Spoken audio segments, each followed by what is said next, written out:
저는 35년 공무원 생활 끝에 퇴직금 8천만 원을 받았어요. 허리 통증 때문에 시작한 파크골프에서 초록 모자 쓴 63세 여성을 만났죠. 그분은 제 이름을 불러주고 제 이야기를 들어줬어요. 오랜만에 느낀 설렘이었어요.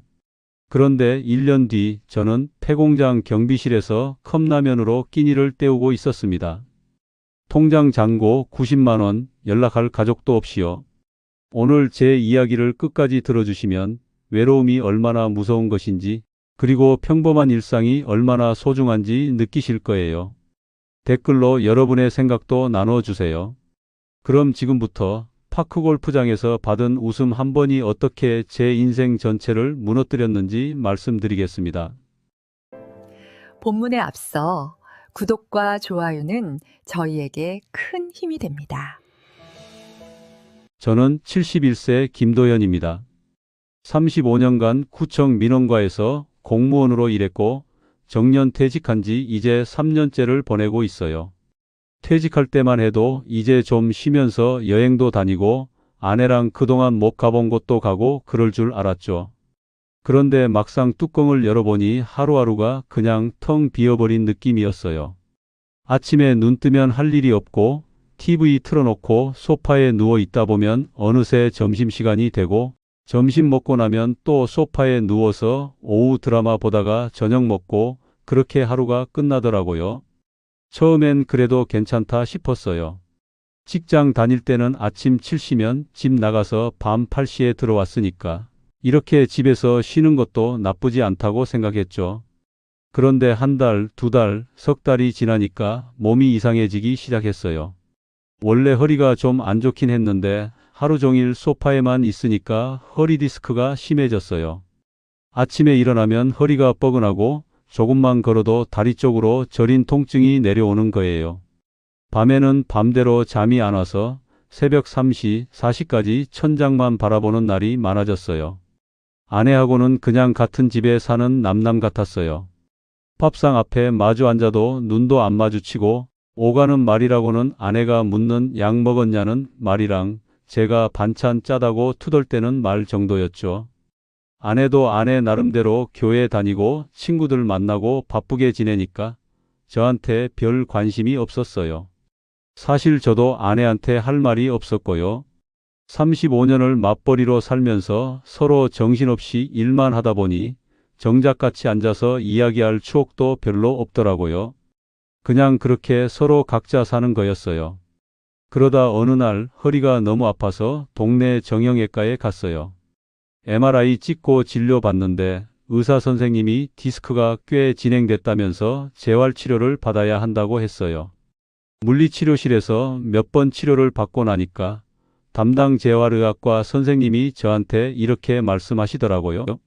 집에만 계시지 말고 실외에서 가볍게 걷고 치는 운동을 해보시라고. 허리에는 적당한 운동이 약보다 낫다고요. 골프는 허리에 무리가 가니까 파크골프 같은 가벼운 운동이 딱 좋다고 추천해 주셨어요. 파크골프요? 솔직히 그때까지 저는 파크골프가 뭔지도 몰랐어요.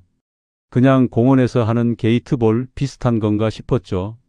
집에 와서 인터넷으로 검색해 보니까 우리 동네에서 버스로 20분 거리에 파크골프장이 있더라고요. 입장료도 하루에 3,000원밖에 안 하고 채도 무료로 빌려준다고 해서 뭐 한번 가볼까 싶었어요. 아내한테 말했더니 아내는 그냥 좋다고만 하더라고요. 집에서 소파에만 누워있는 남편 꼴 보기 싫었나 봐요. 처음 파크골프장에 갔던 날을 저는 아직도 기억해요. 이른 아침에 버스 타고 가니까 골프장 입구부터 나이 지긋한 어르신들이 삼삼오오 모여서 들어가시더라고요. 저는 혼자 어색하게 매표소에서 입장권 끊고 채를 빌려서 코스로 나갔어요. 초록색 잔디가 아침 햇살 받아서 반짝이고 멀리서 공 치는 소리가 톡톡 들리는데 뭔가 가슴이 좀 뚫리는 기분이었어요. 집에서는 맨날 답답하고 숨 막히는 느낌이었는데 여기는 하늘도 넓고 공기도 좋고 그랬어요. 처음 채를 잡아봤어요. 골프채보다는 훨씬 가볍고 짧은데 손에 딱 맞는 느낌이 나쁘지 않았어요. 공을 놓고 한번 쳐봤죠. 처음이라 영 엉망이었어요. 헛스윙도 하고 공이 옆으로 튀기도 하고요. 그런데 서너 번 치다 보니까 어느 순간 채 끝에 공이 딱 맞는 느낌이 있었어요. 톡 하는 소리와 함께 공이 쭉 날아가는데 그게 참 기분이 좋더라고요. 오래 잊고 지냈던 뭔가가 제 안에서 움직이는 것 같았어요. 아, 이게 살아있다는 느낌이구나 싶었죠. 그날 이후로 저는 일주일에 두세 번씩 파크 골프장에 나갔어요. 처음엔 혼자 조용히 치다가 점점 다른 회원들하고도 인사하게 됐고 같이 라운드 도는 분들도 생겼어요. 파크 골프장에 나가는 날은 아침부터 기분이 달랐어요. 전날 밤에 옷도 미리 챙겨놓고 아침 일찍 일어나서 준비하는 게 뭔가 설레더라고요. 집에 있을 때는 하루하루가 그냥 죽은 시간처럼 흘러갔는데 파크 골프장에 가는 날만큼은 가슴이 조금 두근거렸어요. 아내는 처음엔 좋아했어요. 제가 집에서 나가니까 편한 거죠. 그런데 한두 달 지나니까 조금씩 투덜대기 시작했어요. 요즘 왜 이렇게 자주 나가냐고, 파크 골프가 뭐 그리 재밌냐고요. 저는 그냥 운동 좀 하는 거라고 병원에서도 권했다고 했죠. 아내는 더 이상 말은 안 했지만 표정이 탐탁지 않아 보였어요. 그래도 저는 계속 나갔어요. 집에 있으면 답답하고 허리만 아픈데 파크 골프장에 나가면 몸도 마음도 좀 풀리는 기분이었으니까요. 그렇게 석 달쯤 지났을까요? 저는 파크 골프가 제 일상에서 유일한 낙이 됐어요. 아침에 눈 뜨면 오늘 골프장 가는 날인가 확인하고 가는 날이면 부지런히 준비해서 나가고 안 가는 날이면 그냥 하루 종일 시간 때우다가 자고요. 허리 통증도 조금 나아진 것 같았어요. 의사 선생님 말이 맞았던 거죠. 적당한 운동이 약보다 나은 거예요. 그런데 제가 그때는 몰랐어요. 파크 골프장에서의 이 작은 즐거움이 나중에 제 인생 전체를 뒤흔들 시작점이 될 줄은요. 그날도 평소처럼 파크 골프장에 나갔는데 뭔가 달랐어요. 어느 날이었어요. 평소처럼 파크 골프장 입구에서 채를 빌리고 코스로 나가는데 멀리서 초록색 챙이 넓은 모자를 쓴 여성이 눈에 들어왔어요. 나이는 60대 초반쯤 돼 보였는데 뭔가 다른 회원들하고는 분위기가 달랐어요. 흰색 바람막이에 베이지색 치마 바지를 입고 선글라스까지 낀 모습이 꽤 세련돼 보였죠. 그분이 공을 치는 모습을 멀리서 보는데 스윙 자세가 참 여유로웠어요. 급하지 않고 천천히, 그런데 정확하게 공을 보내는 게 오래 친 사람 같았어요. 처음엔 그냥 그러려니 했어요. 파크 골프장에 오는 분들 중에 잘 치시는 분들 많으니까요. 그런데 그날 라운드를 돌다가 우연히 같은 홀에서 마주쳤어요. 그분이 먼저 제게 밝게 웃으면서 인사를 건넸어요. 처음 뵙는 것 같은데 얼굴이 참 밝으시네요. 자주 오시냐고 물으시더라고요. 저는 어색하게 석 달 정도 됐다고 대답했죠. 그랬더니 그분이 자기는 여기 다닌 지 2년 넘었다면서 자기 이름은 이수련이라고 소개했어요.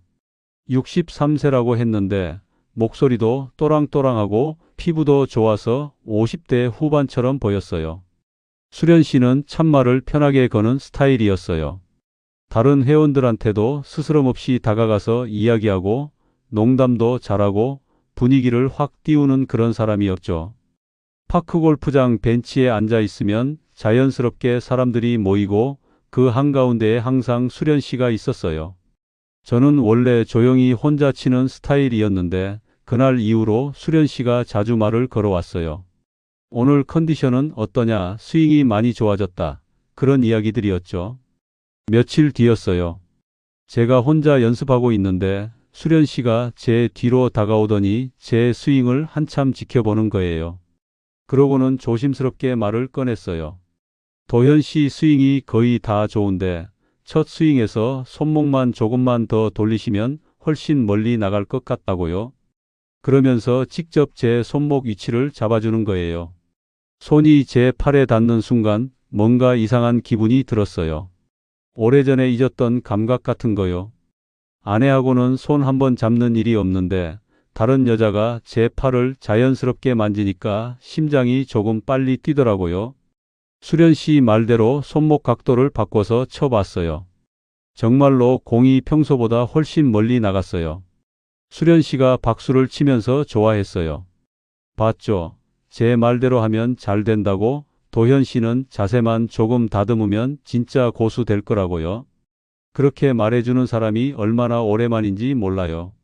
집에서는 뭘 해도 아내한테 잔소리만 들었는데 여기서는 누군가 제 이야기를 들어주고 제 작은 발전도 알아봐 주니까 뭔가 제가 인정받는 기분이었어요.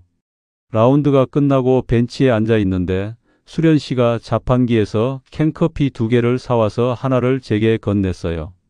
그러고는 자연스럽게 제 옆자리에 앉더라고요. 처음엔 그냥 파크골프 이야기만 했어요. 언제부터 쳤냐, 어느 동네 사냐, 그런 거요. 그런데 이야기하다 보니까 수련 씨가 제 이름을 자꾸 불러주는 거예요. 도현 씨는 이렇고, 도현 씨는 저렇고요. 오랜만에 누군가 제 이름을 정성스럽게 불러주니까 마음 한구석이 간지러웠어요.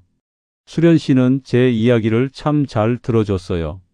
제가 공무원 생활 35년 했다고 하니까 정말 고생 많으셨겠다고, 그 긴 세월 한자리에서 버틴 것도 대단한 거라고 했어요. 허리가 안 좋아서 파크골프 시작했다고 하니까 본인도 무릎 수술하고 재활 겸 시작했다면서 공감해 주고요.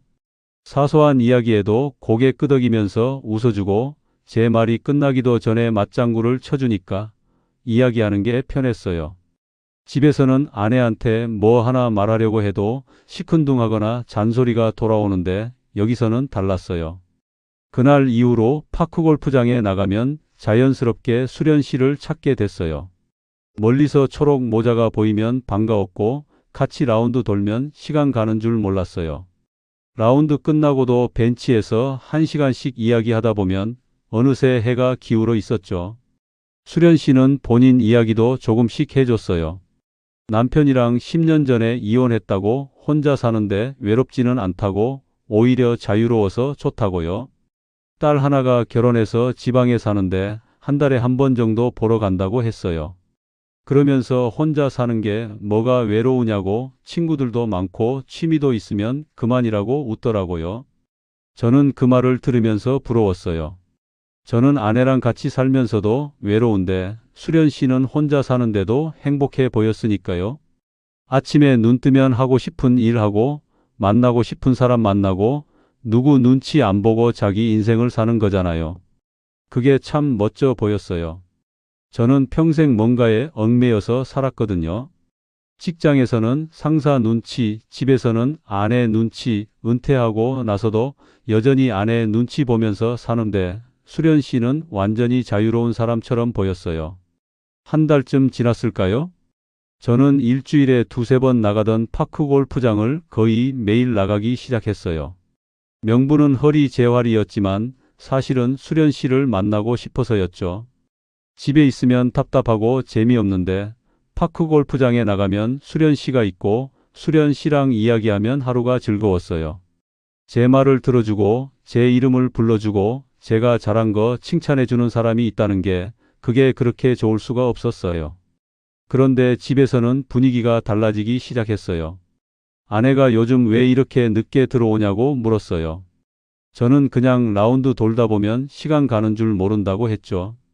아내는 파크골프가 뭐 그리 중요하냐고, 매일같이 나가는 게 정상이냐고 따졌어요. 저는 운동하는 건데 왜 그러냐고 했지만 아내 목소리에는 의심이 섞여 있었어요. 거기 여자들도 많이 오냐고, 혹시 누구 만나는 거 아니냐고요. 처음엔 황당했어요. 71세 노인한테 무슨 그런 말을 하냐고 했죠.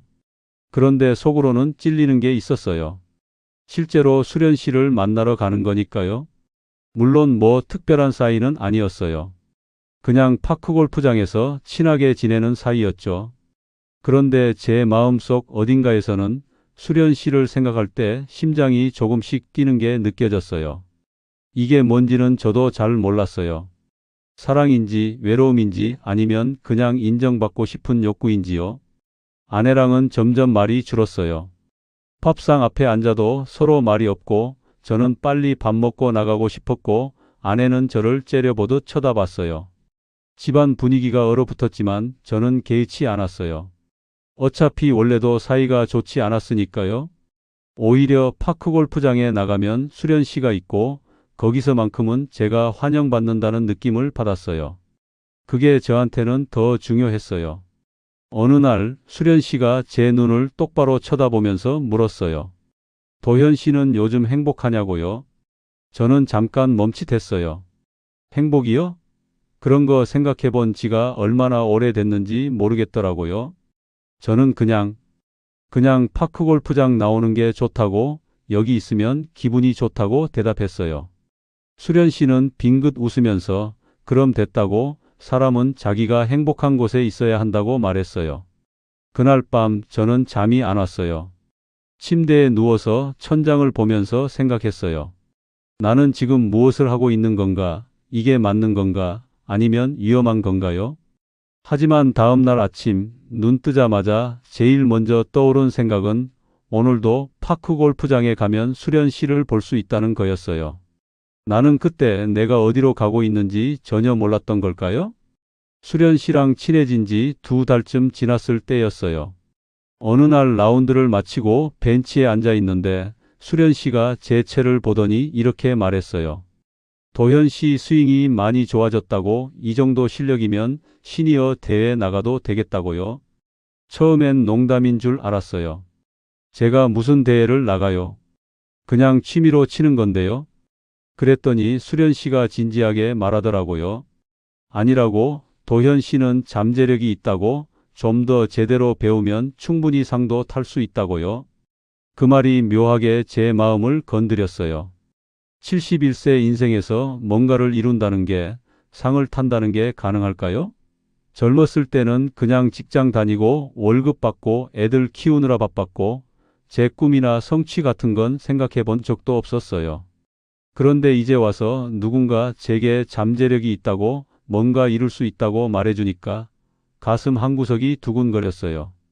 며칠 뒤 수련 씨가 본격적으로 말을 꺼냈어요. 도현 씨가 진짜 실력을 키우고 싶으면 장비부터 바꿔야 한다고요. 지금 쓰는 건 골프장에서 빌려주는 무료채인데 이건 초보자용이라 스윙이 제대로 안 산다고 했어요. 그러면서 자기가 아는 골프용품 매장을 소개해 줄 테니 한번 가보자고 했어요. 저는 솔직히 좀 망설여졌어요. 채를 새로 산다는 게 부담스러웠거든요. 그런데 수련 씨가 이건 투자라고, 좋은 장비로 제대로 배우면 나중에 대회 나가서 상금도 탈 수 있다고 설득했어요. 다음 주에 수련 씨랑 같이 골프용품점에 갔어요. 가게 주인이랑 수련 씨가 친한 사이인지 반갑게 맞아주더라고요. 수련 씨가 제 실력을 설명하면서 중급자용으로 좋은 걸로 보여달라고 했어요. 주인이 몇 가지 채를 꺼내 보여줬는데 가격표를 보고 깜짝 놀랐어요. 제일 싼 게 80만 원, 수련 씨가 추천하는 건 150만 원이었어요. 저는 너무 비싸다고 그냥 무료채 써도 되지 않냐고 했죠. 그런데 수련 씨가 제 팔을 살짝 잡으면서 말했어요. 도현 씨, 이건 그냥 채가 아니라 도현 씨 인생 2막을 위한 투자라고요. 지금 나이에 새로운 걸 시작한다는 게 얼마나 대단한 건데 여기서 아끼면 나중에 후회한다고요.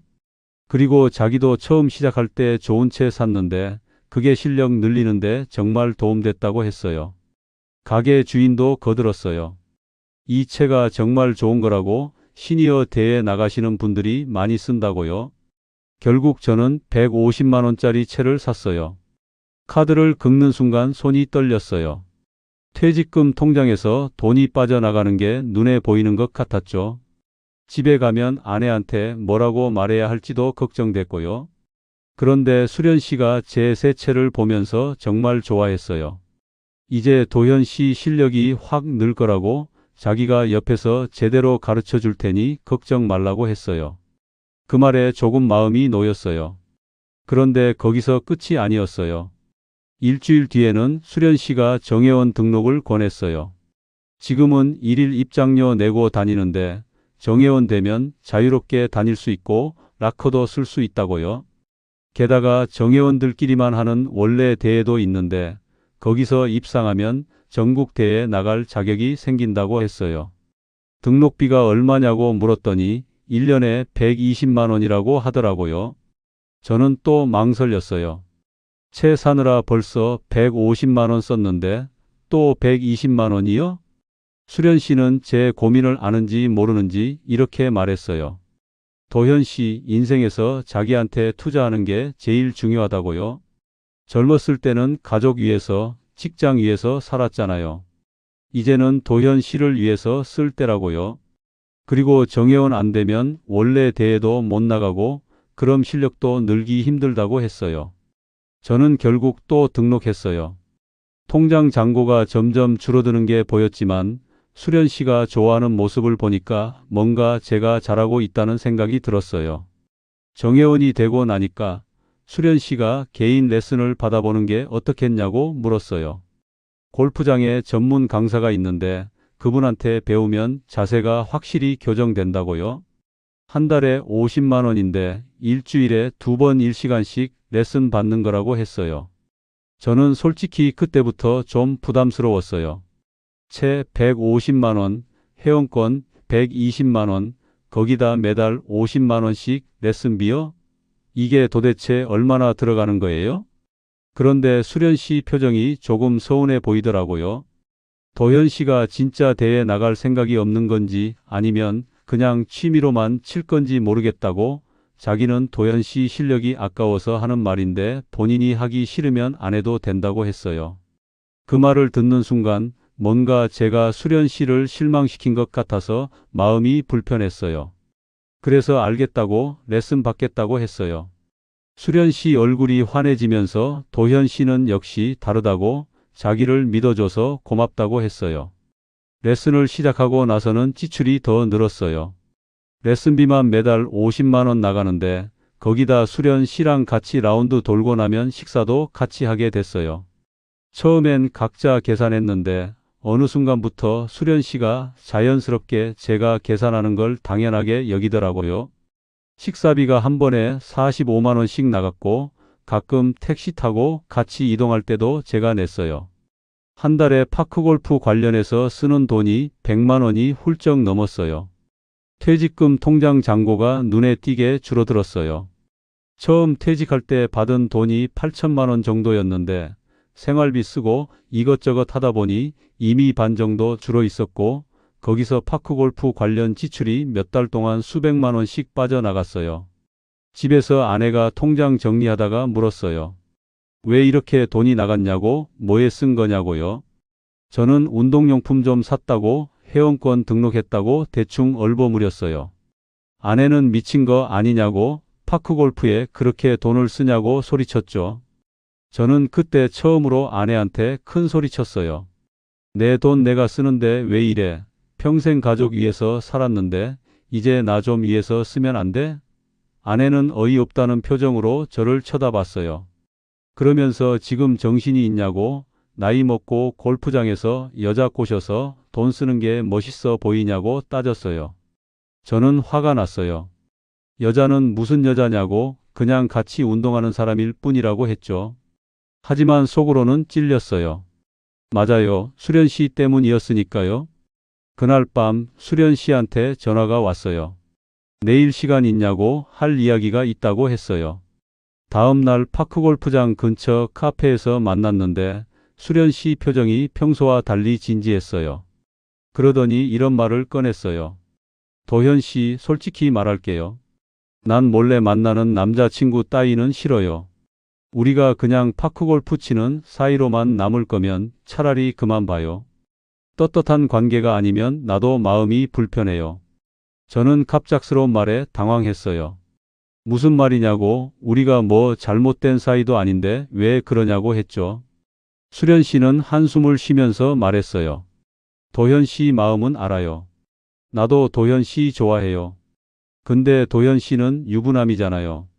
집에 부인 있는 사람이랑 이렇게 자주 만나면 나도 욕먹고 도현 씨도 곤란해지는 거예요. 그러니까 정리를 하세요. 부인이랑 계속 살 거면 저랑은 그냥 인사만 하고 지내고 아니면 정리하고 떳떳하게 만나든가요. 그 말이 제 머릿속에서 계속 맴돌았어요. 정리를 하라고요? 이혼을 하라는 말인가요? 저는 혼란스러웠어요. 수련 씨는 그냥 친구인 줄 알았는데 어느새 그 이상의 감정이 생긴 건가요? 아니면 저만 그런 건가요? 그날 집에 돌아와서 며칠 동안 잠을 제대로 못 잤어요. 아내 얼굴을 보면 짜증이 났고 수련 씨 생각을 하면 마음이 흔들렸어요. 일주일쯤 지나서 저는 결심했어요. 집에 돌아와서 아내한테 말했어요. 우리 이혼하자고요. 서로 불행한데 왜 같이 사냐고, 이제 그만 각자 살자고 했어요. 아내는 처음엔 제 정신이 아니라는 듯이 웃더니 제가 진심이라는 걸 알고는 발작하듯 소리쳤어요. 거센 싸움이 벌어졌고 아내는 울면서 이혼 절대 안 한다고, 내가 미쳤다고, 골프장 여자 때문에 가족 버리냐고 했어요. 저는 더 이상 참을 수가 없었어요. 그날 밤 옷까지 몇 벌 챙겨서 가방에 넣고 집을 나왔어요. 아내가 뒤에서 소리쳤지만 저는 뒤돌아보지 않았어요. 내가 그때 정말 자유를 찾은 건가요? 아니면 파멸로 가는 길을 선택한 건가요? 집을 나온 날 저는 짐 가방 하나 들고 수련 씨한테 전화했어요. 어떻게 된 거냐고 물으니까 수련 씨가 놀라면서도 걱정하는 목소리로 어디 있냐고 물었어요. 지금 PC방에 있다고 했더니 거기서 기다리라고, 자기가 알아본 곳이 있다고 했어요. 1시간쯤 뒤에 수련 씨가 차를 몰고 와서 저를 데려갔어요. 도착한 곳은 역 근처 오피스텔이었어요. 작은 원룸인데 보증금 500만 원에 월세 50만 원이라고 했어요. 수련 씨가 이미 부동산 통해서 알아봤다면서 도현 씨 혼자 살기 딱 좋은 크기라고 했어요. 계약은 빨리 해야 한다고, 다른 사람한테 넘어가기 전에 오늘 결정하는 게 좋겠다고 했어요. 저는 멍한 상태였어요.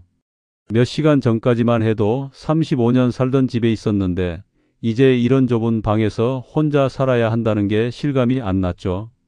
그런데 수련 씨가 제 손을 잡으면서 새 출발이라고, 도현 씨가 용기 낸 거 정말 대단하다고 격려해 줬어요. 그 말에 조금 위로받아서 저는 그날 바로 계약했어요. 오피스텔에 짐을 풀고 나니까 정말 아무것도 없었어요. 침대도 없고 냉장고도 없고 그냥 빈 방이었어요. 수련 씨가 당장 필요한 건 내일 같이 사러 가자고 했어요. 그날 밤은 바닥에 이불 하나 깔고 잤는데 천장을 보면서 이게 맞는 건가 싶었어요. 35년 결혼 생활을 이렇게 끝내는 게 맞나요? 아내 얼굴이 떠오르고 아들들 얼굴도 떠올랐어요. 그런데 동시에 수련 씨 얼굴도 떠올랐어요. 이제 누구 눈치 안 보고 수련 씨 만날 수 있다는 생각에 마음 한구석이 설레기도 했어요. 다음 날 수련 씨가 아침 일찍 찾아왔어요. 같이 가전제품 매장 가서 냉장고, 세탁기, 전자레인지 샀어요. 침대도 사고 이불이랑 수건 같은 것도 샀어요.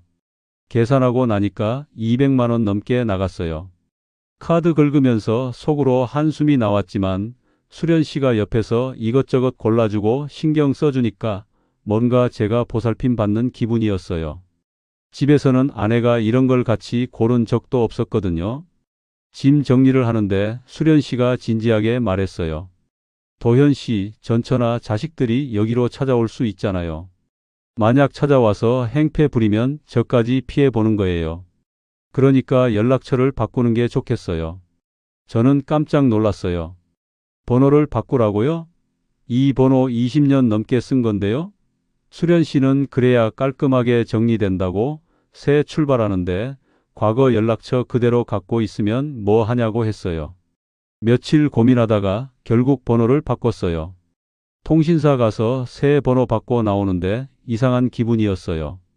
20년 넘게 쓴 번호가 사라진다는 게요. 그동안 이 번호로 아내한테 연락하고 아들들한테 연락하고 직장 동료들하고도 연락했는데 이제 그게 다 끊기는 거잖아요.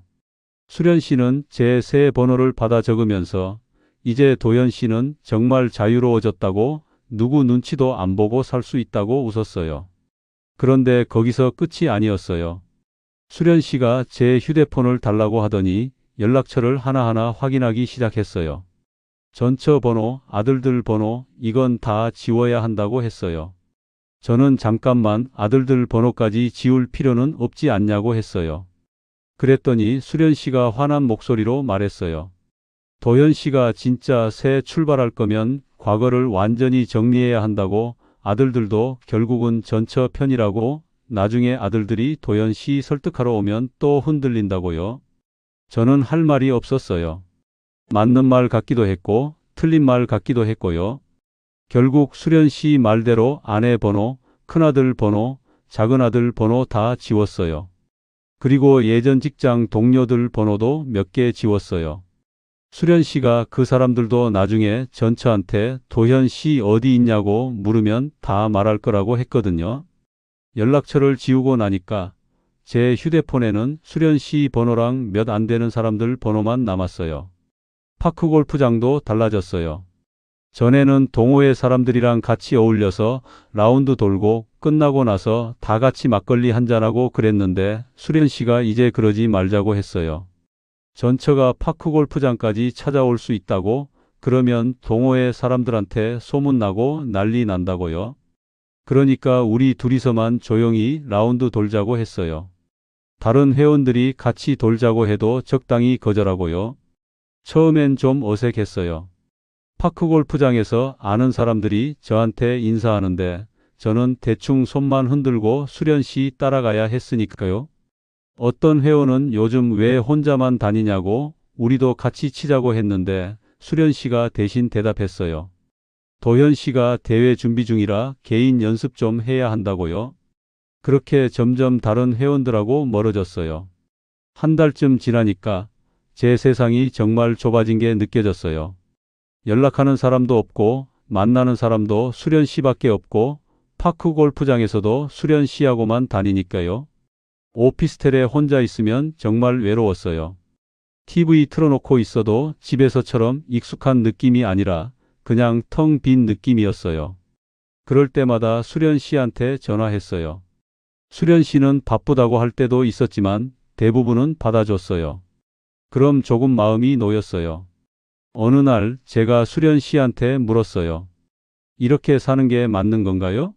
가족도 없고 친구도 없고 수련 씨밖에 없는데요. 수련 씨는 제 손을 잡으면서 말했어요. 도현 씨, 사람은 많이 알 필요 없어요. 진짜 나를 이해해 주는 사람 한 명이면 충분해요. 나는 도현 씨가 용기 내서 선택한 거 정말 존경해요. 그 말에 저는 조금 위로받았어요. 그래, 나를 선택해 준 사람은 수련 씨 하나뿐이야. 그것만으로도 충분한 거야.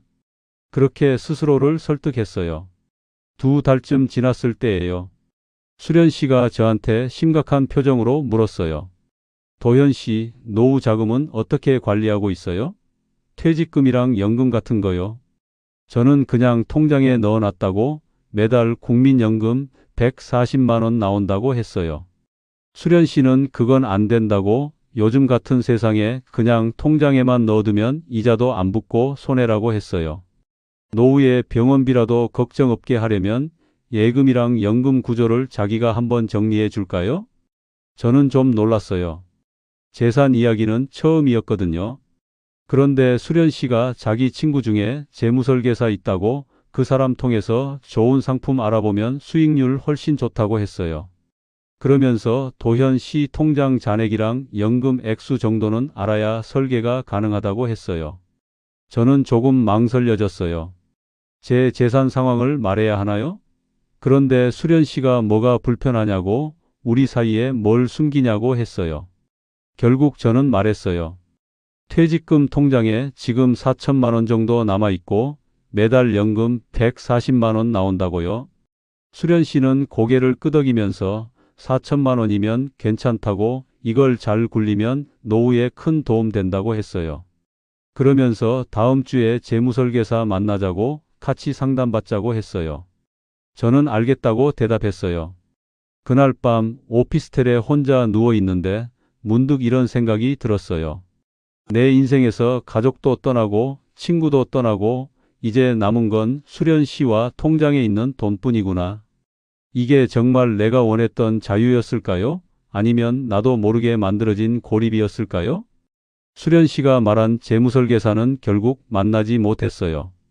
약속 당일에 수련 씨한테서 연락이 왔는데 그 친구가 급한 일이 생겨서 다음에 만나자고 했다더라고요. 그러고는 그 이야기가 흐지부지 됐어요. 대신 수련 씨는 제 통장 잔액이 4천만 원 있다는 걸 알게 된 뒤로 조금씩 달라지기 시작했어요. 전화를 해도 바쁘다고 짧게 끊을 때가 많아졌고 파크 골프장에서도 예전처럼 친절하지 않았어요. 저는 불안했어요. 혹시 제가 뭘 잘못한 건가, 수련 씨 마음이 식은 건가 싶었죠. 그래서 더 잘해주려고 했어요. 라운드 끝나고 밥 먹을 때 비싼 식당 가자고 하고 수련 씨가 갖고 싶다던 골프화도 사줬어요. 30만 원짜리였는데 수련 씨가 좋아하는 모습 보니까 저도 기분이 좋았어요. 돈으로 사랑을 살 수는 없다지만 적어도 관심은 살 수 있다고 생각했어요. 한 달쯤 그렇게 지냈을까요? 어느 날 수련 씨가 갑자기 들뜬 목소리로 전화했어요. 도현 씨, 큰일 났어요. 좋은 일이요? 전국 시니어 파크골프 대회 출전권 얘기가 나왔다고요? 저는 무슨 소린가 싶었어요. 제가 무슨 대회를 나가요? 수련 씨는 설명했어요. 자기가 파크골프 협회 쪽 사람들한테 도현 씨 이야기를 했더니 실력 있는 시니어 선수를 찾고 있었대요. 그런데 출전하려면 협회 등록이랑 컨디션 조율 같은 게 필요한데 그게 좀 복잡하다고 했어요. 무슨 말인지 잘 이해가 안 됐지만 수련 씨가 계속 설명했어요. 협회 쪽 사람들이 선수 선발할 때 여러 가지 보는데 장비 상태, 훈련 이력, 그리고 협회 지원금 같은 것도 고려한대요. 지원금이요? 네, 선수 육성 지원금인데 보통 3천만 원 정도 필요하다고요. 그 돈으로 집중 훈련도 받고 협회 쪽 코치진하고도 조율하고 그런다고 했어요. 저는 깜짝 놀랐어요. 3천만 원이요? 그건 너무 큰 돈 아닌가요? 수련 씨는 진지하게 말했어요. 도현 씨, 이게 마지막 기회일 수도 있어요. 전국 대회 나가서 입상하면 상금도 있고 나중에 지도자 자격증도 딸 수 있어요. 그럼 파크골프 강사로 일하면서 노후에 수입도 생기는 거예요. 3천만 원이 아깝다고 생각할 수도 있지만 이건 투자예요. 도현 씨 미래를 위한 투자라고요. 저는 머뭇거렸어요. 통장에 4천만 원 있는데 3천만 원을 쓰면 1천만 원밖에 안 남잖아요. 그런데 수련 씨가 조금 서운한 표정을 지었어요. 그러면서 말했어요. 도현 씨가 진짜 새로운 인생 살 생각이 있는 건지 모르겠다고. 자기는 도현 씨 위해서 이것저것 알아보고 뛰어다녔는데 정작 본인은 돈이 아깝다고 하니까 허탈하다고요. 그 말에 제 가슴이 철렁했어요. 수련 씨를 잃고 싶지 않았어요. 제 곁에 남은 사람은 수련 씨밖에 없었으니까요. 고민하다가 며칠 뒤에 수련 씨한테 연락했어요. 알겠다고 3천만 원 만들겠다고요. 수련 씨는 정말 기뻐했어요. 도현 씨가 역시 다르다고 자기를 믿어줘서 고맙다고 했어요. 그런데 한 가지 문제가 있다고 했어요. 이 돈이 협회로 들어가는데 도현 씨 명의로 입금하면 안 된대요. 왜냐하면 협회 쪽에서 여자가 남자 선수 후원하는 걸로 알면 이상한 소문 낸다고요. 그러니까 수련 씨 명의로 입금해야 한다고 했어요. 저는 잠깐 의심이 들었어요. 왜 수련 씨 명의로 가야 하죠? 그냥 제 명의로 협회에 직접 내면 안 돼요? 수련 씨는 설명했어요. 협회 규정상 선수 본인이 직접 내는 건 안 되고 후원자 명의로 들어가야 한대요. 그리고 수련 씨가 오래전부터 협회 사람들이랑 친하니까 수련 씨 명의로 가는 게 처리도 빠르다고요. 저는 그런가 보다 싶었어요. 파크골프 협회 규정 같은 건 저도 잘 모르니까요. 다음 날 수련 씨가 계좌번호를 보내왔어요. 여기로 3천만 원 보내달라고요. 저는 은행 앱을 켜고 한참 망설였어요. 이게 맞나? 정말 대회 출전하는 거 맞나? 그런데 수련 씨한테 전화했더니 빨리 보내야 다음 달 대회에 출전할 수 있다고, 늦으면 기회 놓친다고 재촉했어요. 저는 떨리는 손으로 계좌 이체를 했어요. 3천만 원이 제 통장에서 빠져나갔어요. 잔액은 1천만 원 조금 넘게 남았어요. 이체하고 나니까 수련 씨한테서 바로 연락이 왔어요. 고맙다고, 도현 씨 덕분에 서류 접수 잘 됐다고, 이제 한 달 뒤 대회만 기다리면 된다고요. 저는 조금 안심했어요. 그래, 수련 씨를 믿어야지. 수련 씨가 날 속일 리 없잖아. 그렇게 스스로를 다독였어요. 그런데 이상한 일이 생기기 시작했어요. 돈을 보낸 다음 날부터 수련 씨가 연락이 뜸해졌어요. 전화해도 안 받고 문자 보내도 답이 늦었어요. 파크 골프장에도 안 나왔어요. 처음엔 바쁜가 보다 했어요. 대회 준비한다고 협회 사람들 만나느라 바쁜가 보다 싶었죠. 일주일이 지나도 연락이 없었어요. 저는 불안해지기 시작했어요. 2주일쯤 지났을 때 저는 파크 골프장에 나갔어요. 혹시 수련 씨가 나왔나 싶어서요. 그런데 입구 게시판에 이상한 글이 붙어 있었어요. 이수련에게 사기당한 사람 모집이라는 제목이었어요. 저는 심장이 철렁 내려앉았어요. 글을 읽어보니 이수련이라는 사람한테 투자 명목으로 돈을 빌려줬다가 연락이 끊겼다는 내용이었어요. 비슷한 피해자가 더 있으면 연락달라고 번호가 적혀 있었어요. 다른 게시물도 있었어요. 이수련 주의하세요 라는 글인데 파크 골프장에서 친해진 척하다가 돈 뜯어가는 사기꾼이라는 내용이었어요. 저는 손이 떨렸어요. 주변에 있던 회원들한테 물어봤어요. 이수련이라는 사람 아시냐고요? 한 회원이 고개를 끄덕이면서 말했어요. 알죠. 몇 달 전까지 여기 다녔는데 사기 전과자라더라고요. 남자들한테 접근해서 돈 뜯어가는 걸로 유명했대요. 저는 그 자리에서 다리에 힘이 풀렸어요. 3천만 원. 제가 보낸 3천만 원이 사기였다는 건가요? 아니야, 아닐 거야. 수련 씨는 그런 사람이 아니야. 저는 허겁지겁 오피스텔로 뛰어갔어요. 숨이 차서 계단을 올라가는데 가슴이 터질 것 같았어요. 문을 열었어요. 방 안은 텅 비어 있었어요. 수련 씨가 사준다고 해서 같이 고른 커튼도 없고 수련 씨가 놔뒀던 슬리퍼도 없었어요. 아무것도 없었어요. 저는 미친 듯이 건물주한테 전화했어요. 계약자 이수련 씨 연락처 아냐고 어디 갔냐고 소리쳤어요. 건물주는 놀란 목소리로 대답했어요. 이수련 씨요? 그분 2달 전에 계약 해지하고 보증금 다 가져갔어요. 새 계약자는 도연 씨 아니에요? 저는 그 말에 정신이 아찔했어요. 계약자가 저예요? 제 명의로 계약됐다고요? 그제야 알았어요. 오피스텔 계약할 때 수련 씨가 서류 다 알아서 처리한다고 했었는데 그게 다 제 명의였던 거예요. 보증금 500만 원도 제 돈이었고 수련 씨는 한 푼도 안 낸 거였어요. 그러니까 수련 씨는 처음부터 보증금까지 다 챙길 계획이었던 거예요. 저는 그 자리에서 주저앉았어요. 무릎이 풀려서 일어날 수가 없었어요. 손에 휴대폰을 쥐고 수련 씨한테 전화를 걸었지만 통화 연결이 되지 않습니다. 라는 메시지만 들렸어요. 몇 번을 걸어도 똑같았어요. 문자를 보냈어요. 수련 씨 어디 있어요? 연락 좀 해주세요. 제발요. 하지만 답은 없었어요. 저는 은행 앱을 열어서 통장 잔고를 확인했어요. 잔액 89만 7,430원. 100만 원도 안 남았어요. 퇴직금 8천만 원, 그게 3년 만에 100만 원도 안 되는 돈으로 줄어들었어요. 파크골프 장비, 회원권, 레슨비, 오피스텔 보증금, 가전제품, 그리고 마지막 3천만 원까지 다 사라졌어요.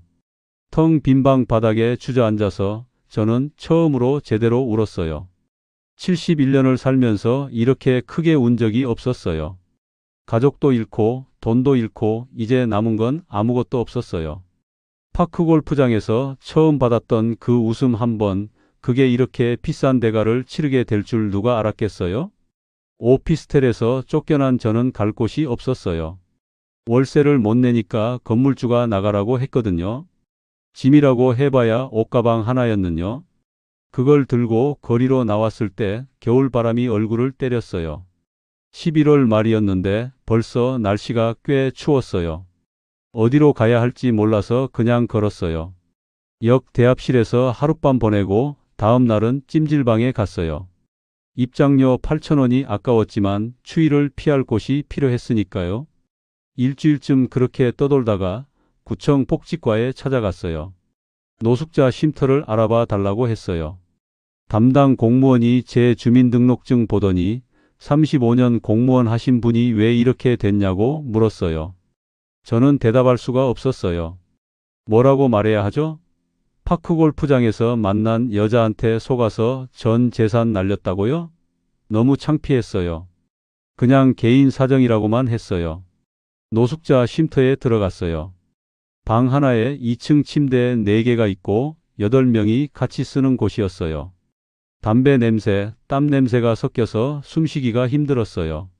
밤에는 코 고는 소리, 기침 소리 때문에 잠을 잘 수가 없었어요. 그래도 비바람은 피할 수 있으니까 감사해야 했죠. 한 달 동안 거기서 지냈어요. 아침에 일어나면 식당에서 주는 밥 먹고 낮에는 할 일이 없어서 그냥 침대에 누워 있었어요. 쉼터에서 만난 한 사회복지사가 저한테 일자리를 알아봐 주겠다고 했어요. 나이가 많아도 할 수 있는 일이라고 야간 경비 자리가 있다고 했어요. 급여는 한 달에 180만 원인데 숙식이 제공된다고 했어요. 저는 당장 하겠다고 했어요. 쉼터에서 이렇게 계속 있을 수는 없었으니까요.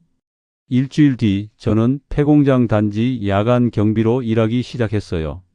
도시 외곽에 있는 공단인데 공장들이 다 문을 닫아서 텅 비어 있었어요. 제가 지키는 곳은 컨테이너를 개조한 경비실이었어요. 밤 8시부터 아침 6시까지 근무하는데 2시간마다 순찰을 돌고 나머지 시간은 경비실에서 CCTV 보면서 대기하는 거였어요. 경비실은 정말 춥고 좁았어요. 전기장판 하나랑 전기난로 하나가 전부였는데 한겨울에는 그것만으로는 추위를 막을 수가 없었어요. 밤새 이불을 뒤집어 쓰고 있어도 발이 시렸어요. 식사는 컵라면으로 때웠어요. 경비실에 전기포트 하나 있어서 거기에 물 끓여서 라면 끓여 먹는 게 전부였어요. 하루에 2개 먹으면 그게 아침이자 저녁이었어요. 밤에 혼자 앉아서 텅 빈 공장 단지를 바라보면 제 인생이 이렇게 됐구나 싶었어요. 35년 공무원 생활, 정년퇴직, 퇴직금 8천만 원, 그게 3년 만에 폐공장 경비로 전락했어요. 누가 믿겠어요? 저도 믿기지 않았어요. 밤마다 생각했어요. 어디서부터 잘못된 걸까요? 파크골프장에 처음 갔을 때? 수련 씨를 만났을 때? 비싼 채를 샀을 때? 아니면 집을 나왔을 때요? 매일같이 떠올랐어요. 파크골프장에서 수련 씨가 처음으로 제게 웃어주던 그 순간이요. 그 웃음 한 번이 제게는 구원처럼 느껴졌었어요. 오랜만에 누군가 저를 알아봐 주고 제 이름을 불러주고 제 말을 들어주니까요. 그게 그렇게 좋았어요. 외로웠던 거예요, 저는. 35년을 아내랑 살면서도 외로웠고 은퇴하고 나서는 더 외로웠어요. 그 외로움을 수련 씨가 채워준 것 같았어요. 하지만 그게 착각이었어요.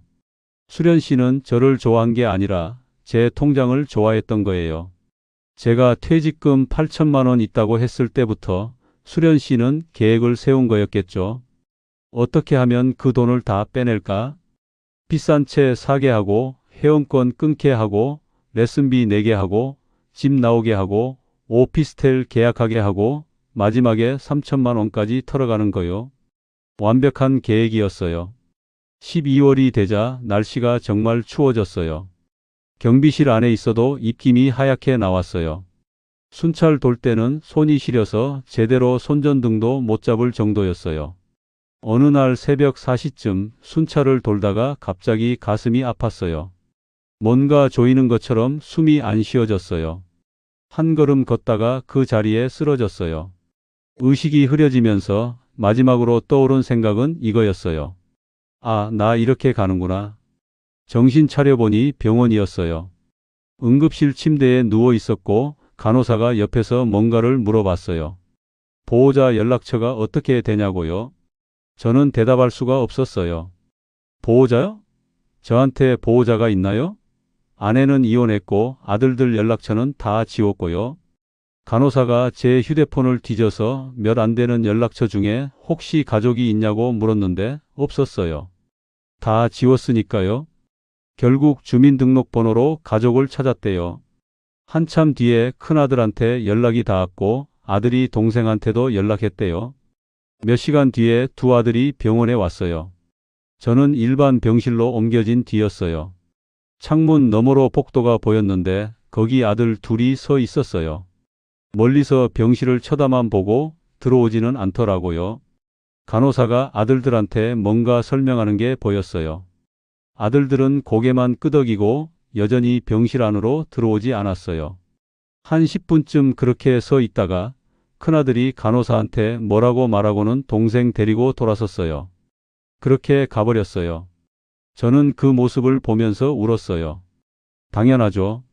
제가 저 아이들한테 뭘 해줬나요? 집 나가면서 연락처 다 지우고 3년 동안 한 번도 안 찾아보고요. 의사가 와서 말했어요. 협심증이고 당분간 안정을 취해야 한다고요. 입원비는 어떻게 하냐고 물었는데 저는 국민연금에서 나오는 돈으로 내겠다고 했어요. 통장에 100만 원도 안 남았지만 다음 달 되면 연금 140만 원 들어오니까요. 그걸로 병원비 내고 퇴원하면 또 어디로 가야 하나요? 병실 침대에 누워서 저는 편지를 쓰기로 했어요. 아들들한테요? 뭐라고 쓸까 고민하다가 그냥 솔직하게 쓰기로 했어요. 떨리는 손으로 휴대폰 메모장을 열어서 한 글자씩 눌렀어요. 큰아들, 작은아들에게. 아빠다. 병원까지 와줘서 고맙다. 들어오지 않은 것도 이해한다. 아빠가 너희한테 해준 게 없으니까. 아빠는 평생 외로웠다. 엄마랑 살면서도 외로웠고 은퇴하고 나서는 더 외로웠다. 그 외로움을 핑계로 욕심을 부렸다. 누군가 나를 알아봐주고 내 이름을 불러주고 내 이야기를 들어주니까 그게 사랑인 줄 알았다. 하지만 그건 사기였다. 결국 내 선택이었다. 내 이기심이 내 노후와 가족의 마음을 함께 망쳤다. 미안하다. 용서는 바라지 않는다. 다만 너희는 아빠처럼 살지 마라. 외로워도 힘들어도 옆에 있는 사람을 소중히 해라. 멀리 있는 웃음 한 번에 속지 마라. 아빠는 이제 편히 쉬고 싶다. 편지를 다 쓰고 나니 눈물이 났어요.